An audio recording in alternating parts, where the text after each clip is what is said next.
শরীয়তপুরে এবার পাটের ভালো ফলন হলেও দাম নিয়ে শঙ্কায় চাষিরা। প্রখর রোদ আর অতিবৃষ্টির কারণে চাষের শুরু থেকেই ভোগান্তি পোহাতে হয় চাষিদের। এতে গেল বছরের তুলনায় পাট চাষে বেড়েছে উৎপাদন খরচ। ক্ষতি পুষিয়ে নিতে সরকার থেকে পাটের দাম নির্ধারণের দাবি তাদের।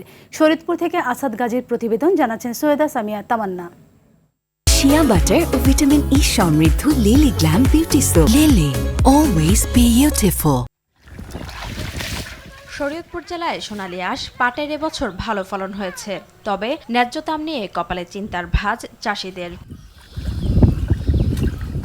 মৌসুমের শুরু থেকেই প্রচণ্ড রোদ আর অতিবৃষ্টিতে ক্ষতিগ্রস্ত হয়েছে অধিকাংশ পাট ক্ষেত। আগাম বৃষ্টিতে ক্ষেতে পানি জমে পাটের গোড়ায় পচন ধরায় অনেকেই অপরিপক্ক পাট কেটে ফেলেন। অনেকে আবার খরার কারণে পানির অভাবে পাট জাগ দিতে পারেননি। রোপণ করার সময়ও বারবার সেচ দেয়ায় বেড়েছে উৎপাদন খরচ। এতে ফলন ভালো হলেও ন্যায্য মূল্য নিয়ে শঙ্কায় চাষিরা। তাই হয়েছে আমরা এদিকে কাটতে আনতে একটা বদলা লাগে 500 টাকা, মানে পাট বিঘা না 2000 টাকা এমন।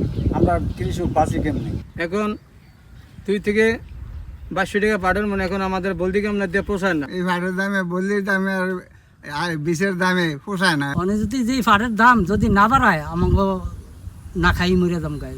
যেভাবে আমরা গৃহস্থী করি, কিন্তু গৃহস্থিতে অনেক টাকা খরচ হয়, কিন্তু আমাকে এইভাবে আমাকে কোনো লাভ হয় না। গতবারকার থেকে এইবারকার কানিকে 10 মন পাটই কম, অর্ধেকই কম। উৎপাদন খরচ বেড়ে গেলেও ফলন বিপর্যয়ের কোনো আশঙ্কা নেই বলছে স্থানীয় কৃষি বিভাগ।